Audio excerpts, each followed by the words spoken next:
Sasakay si Kalinga Prab sa sasakyan ni Boss D.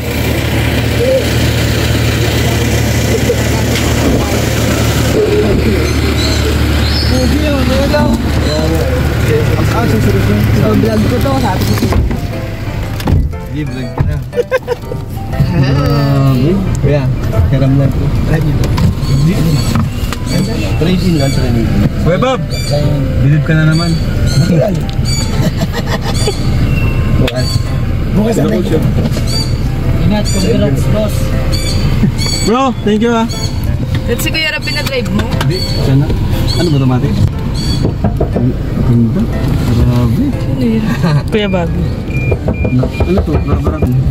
Kinagagarize. Ang ganda.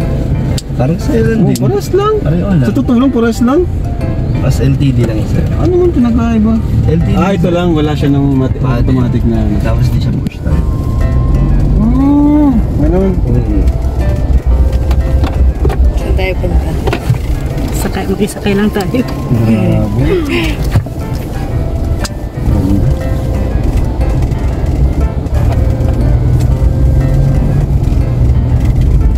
Ganda pa ng takbo, no?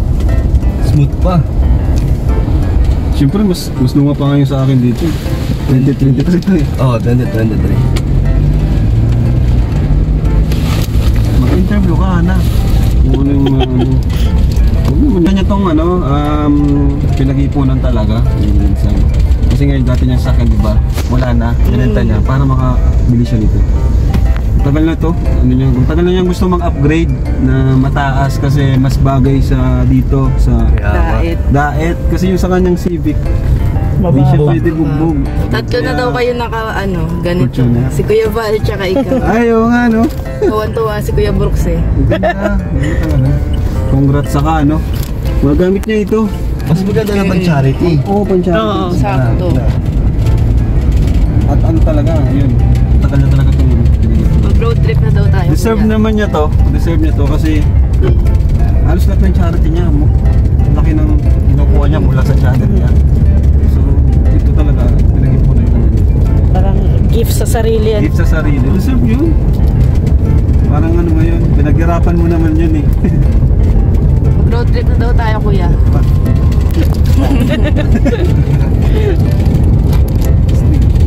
Tig-isa kasama si Grace. Ayun. Sa'yo, asan yung sa'yo? Wala, makikisakay lang tayo. Sakay-sakay muna. Si Tita, nandun. Oo.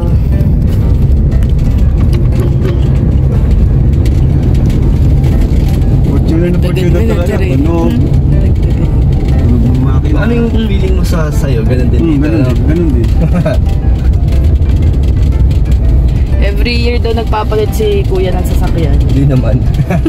Pangatlo na nga ito eh. Ilang taon ba yung ano mo? Nag-iisa. Tigo 1 year. Karadas na to? Yung kay Dan naman, di naman siya talaga yung talagang brand yung Oo, puro second hand naman. Ano lang naman siya. Puro trade-in. Oo, trade-in. Iba na ang presyo ng brand niya eh. Tsaka ayaw kasi na may hulugan. Sakit sa ulo. Hirap.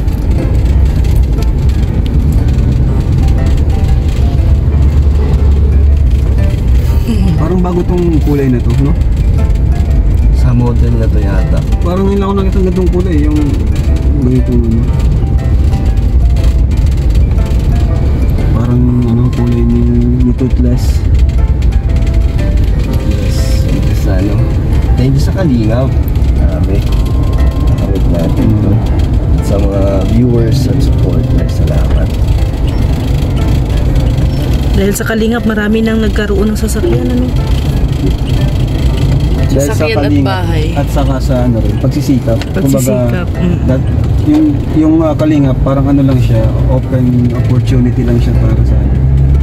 Sa mga vlogger. Malaking opportunity talaga. Hindi lang basta opportunity. Talagang opportunity na may kasiguraduhan. Oo. Yung si Ate Rhea, mayaman na yan. Ay, grabe. Hindi naman. Anong nilolook forward mo, Kuya, na next na magagawa ni Kalingap Dan? Nagawa din yung ano, yung mga pabahay. Gagawa niya pabahay.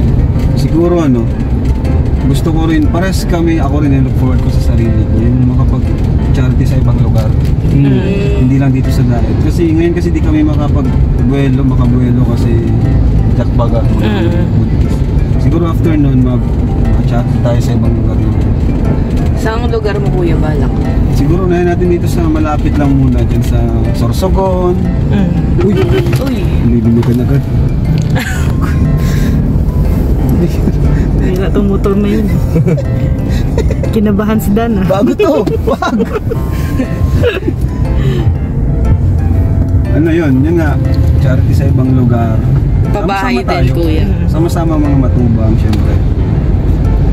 Ha? Pabahay Pabahay sa ibang, yun din. Sa ibang lugar. Gusto ko rin yun. Para kumalat na. Tapos, mga adventure vlog. Parang kala Gio na. Yun talaga, pangarap ko din yun. Parang nakaka-relax kasi pag ano no, adventure. Nakaka-relax. Kaso mahirap pa kay Kuya Rab, dalawang makulit pa. Ang kasama niya. Maliit pa eh.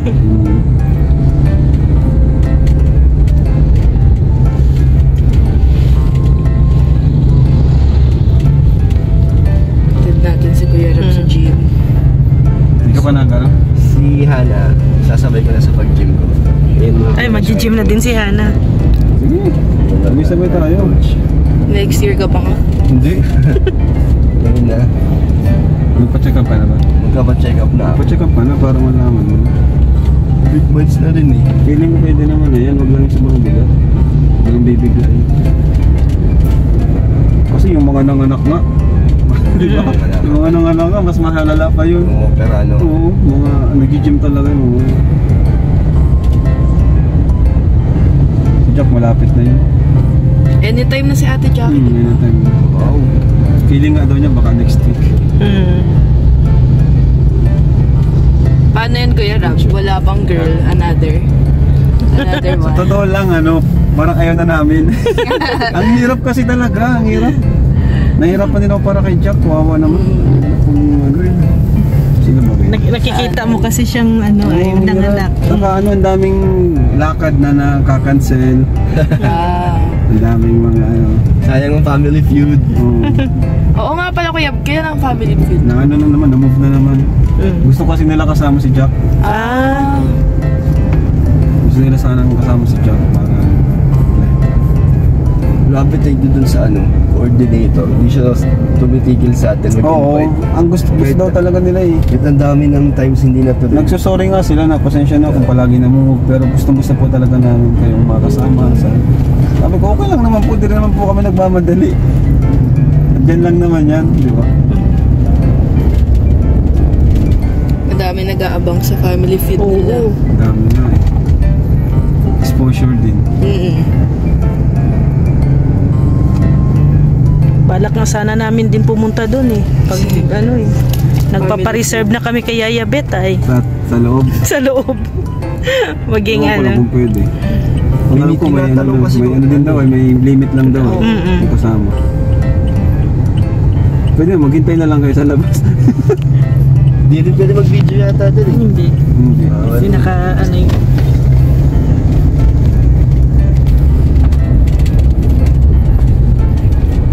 Parang ang taas dito, no? Taas nga eh. Ang taas ata to sa Fortuner. Hindi, pareho lang yata. Pero ang taas niya para sa akin kasi ako eh. Galing ako sa set, mababang sa Ang sakyan. relax ba kapag mataas? So, ang sarap nga. Ano na, ang kalmado Pag na. mas mataas yung sakin, ang relax. Hindi na ako mag-iisip saan ako pupunta. Ayun si Joms oh. Kahit sa mga humps na no. Ano kay Joms yun? Oo. Relax talaga to, parang unti ng blind spot. Pag maliit ang daming blind spot. Matipid din sa gas. Oo, diesel eh.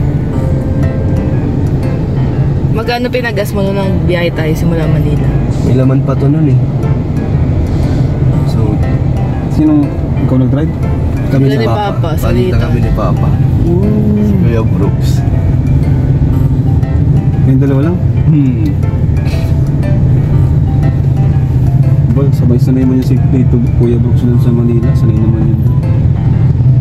Buti nga sumama eh. Kasi may ano din siya, may lakad din. May agenda si Kuya Brooks eh. Nilayasan kasi siya ng mag-ina niya. Nilayasan talaga. Pinuking mo na. Kaya, yun, no, sumama siya. Sinundo niya. Dito na, sinundo niya. Nagtampo? Inuwian siya nila Tita Elaine eh. Tigas kasi ang Sinundo ulo niya si Ali. Paano panay daw live? Panay live pa. Yun yung dahilan. Oo. Ayaw daw makinig eh. Nangangaway Wala eh. si Kuya Brooks, parang si Papa din yun ay. Oo nga eh. Si Papa, No? nag-base kung pinagsabihan niyo. Parehas na parehas yung ugali ni Kuya Val, Grabe. no? Di natigil. Nag-base na si Papa, di natigil talaga. Ewan ko. Nag-away na din kami niya ni Papa. Sinabi mo rin. Oo. Tama? Ayaw din talaga. Di nga natigil. Siya pa na-high blood pag pinagsabihan mo. Nasabihan ko din yun Sa sa Papa. magagalit. Hindi nga ganyan. Parang ano, katuwaan lang sa kanila eh. Pero sa atin parang, Pero sa kanila kasi. Iba na kasi yung Oo. ano eh. parang ano lang. Ay ba, sinadadamay tayo. Buti nga tumigil na si Kuya Brooks, ha? Dapat pala Tahimik. inuwian siya eh. Nilalayasan. Oo. Ibig sabihin, pinapatigil na rin siya ni ano. Ni Tita Elaine. Ayaw makinig. Lagi na sila nag-aaway. Ayaw niya kasi magpaaway. Hindi, isang buwan siyang walang live. Tahimik si si Marcelina. Oo. Tapos biglang nag-live, puro away, puro bangaway. pa. Eh, yun. Lugi kasi siya at Oo. inaano siya ng mga reactor yun, content nila yun. Oo. Masaya yun pag may ano ka eh. Mas Masaya malaki sila. pang ang Tapos revenue si ng Kuya Brooks mag-isa lang. Oo. Mas masikat meron silang re-reactionan.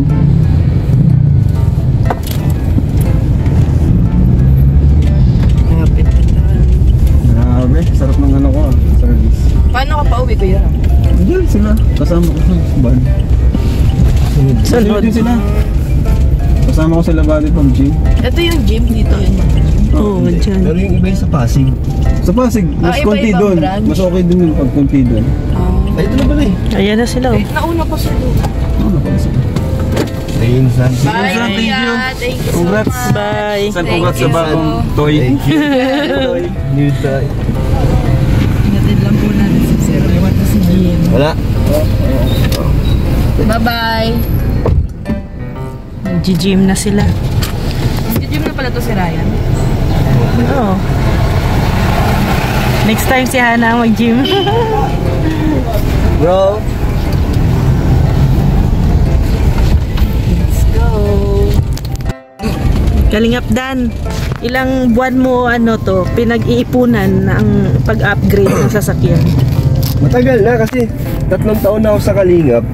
Tapos pangatlong sasakyan ko na rin to. Pero lahat yun ay trade-in. Kumbaga, konti lang ang nilabas Hindi ko naman, dun eh. konti.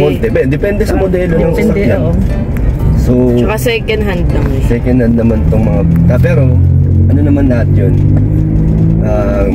Good as brand new. Anong pakiramdam na Ito may kasi... bago ka na namang laruan?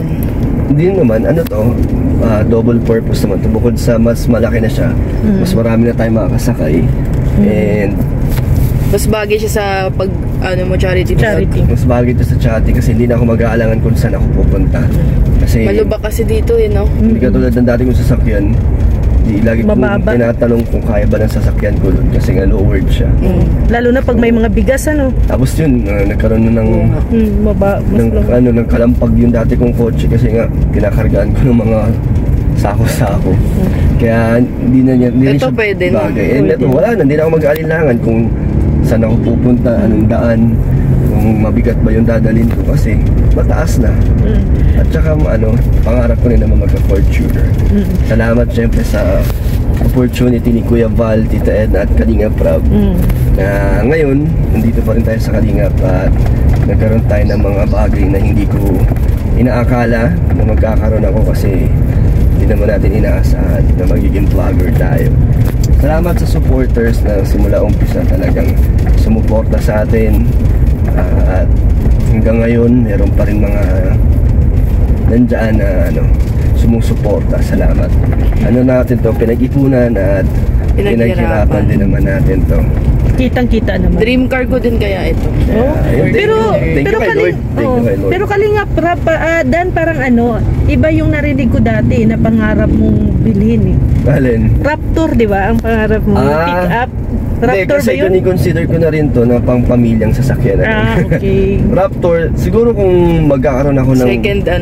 sasakyan or magagamit ko sa magiging negosyo ko, yung pick up. Kasi hindi ko rin mamamaximize yung pick up Hindi ko naman malalagyan lahat yung likod. So, sayang yung space. Kaya ito na lang. At saka pag maulan kasi maano din pag pick up. Pag may mga yung gamit ka likod, sa likod. wala. Hindi rin. Pwede naman, meron naman doon na takip. Ito, kasi iba pa rin tong Ford. Ito Kalingap Dan, na experience mo nang magkaroon ng maliit na sasakyan, tapos ito malaki. Ano ang mas kaiba? Maganda? Mataas to. Talagang hindi ka mag-aalangan na lalo na kahit kung nasa expressway ka, hindi ka masyadong magigit-git or hindi ka mapapansin kasi ito mataas, kitang-kita ka unlike sa mababa. So, di ka naman nagsisisi na ito pinili mo? Hindi, lahat naman ng mga decision ko, pinag-iisipan ko naman. Kahit dream car ko yung dati kong sasakyan. Pero kung saan mas marami tayong magagawa. Kaya So anong magiging advice mo lalo na kay Hana kung may paplano siyang magkaroon ng sasakyan? Anong dapat advice mo, maliit na sasakyan or diretso malaki na? Kung paano niya gagamitin, kung saan niya gagamitin. Kung pang lang naman dito, edi siya yung mga sedan lang. Or kung Wigo, mga ganon, Wigo. Pero kung katulad sa atin mga vlogger type charity, siyempre doon ko na sa mas malaki yung na. pwedeng mong pangharabas, pang travel, pang long drive, pang karga-karga mo, yung gano'n. Kung anong gusto mo. Tsaka syempre, yung pasok sa budget mo. Yung talagang kaya mo. At saka itong sasakyan mong tong bago ay kasyang-kasya na buong pamilya mo. Sila Mama Gemma, Yaya Beth. 8 na. Diba? Kaya dito 8. 8 o siyam. Depende sa taba. Sa taba? Depende sa laki. Grabe ka naman sa taba. 2, 3. Pag same sa amin ni Hana, ang laki, hindi tatluhan. So salamat sa supporters at sa mga viewers ng aking channel na nakaibon ako ng sarili nating pagsisikap, di ba? Talagang sa natin ito kinuha sa pag-iipon sa mga upload sa YouTube. At the same time, masarap pa rin yung pakiramdam na nakuha ko tong pangarap ko na nakakatulong din tayo. Basta kami, Team Brooks Kalingap Dan, masaya sa mga achievements mo sa buhay. Salamat at nakakatuwa si Kalingap Rob na masaya din siya sa meron ako. Di ko nga inaasahan na sasakay siya kasi next na sasakay si Kuya Val. siya pa nagsabi na pasakay daw siya pahatid. Cute ni Kuya Rabe, excited pa siya. Natutuwa din siya sa achievement ko. Kaya thank you Insan na na-appreciate niya yung mga simple simple wins ganun. Salamat din sa viewers na magko-comment dyan ng positive. Salamat din so much sa kanila. Basta na lang tayo, support each other. Love na lang. Love na lang. Yan, salamat kay Kalingap Dan at pinasakay niya tayo sa kanyang welcome lahat beneficiary bagong toys. Nasakay dito yung mga beneficiary. Ay kasya na dito mga beneficiary mo. Kaso yung ibang beneficiary mo ay busy na. May pasok na. Tapos na ang summer. Ayan, malapit na kami. Bye-bye. God bless. Thank you, Kalingap Dan. Bye-bye.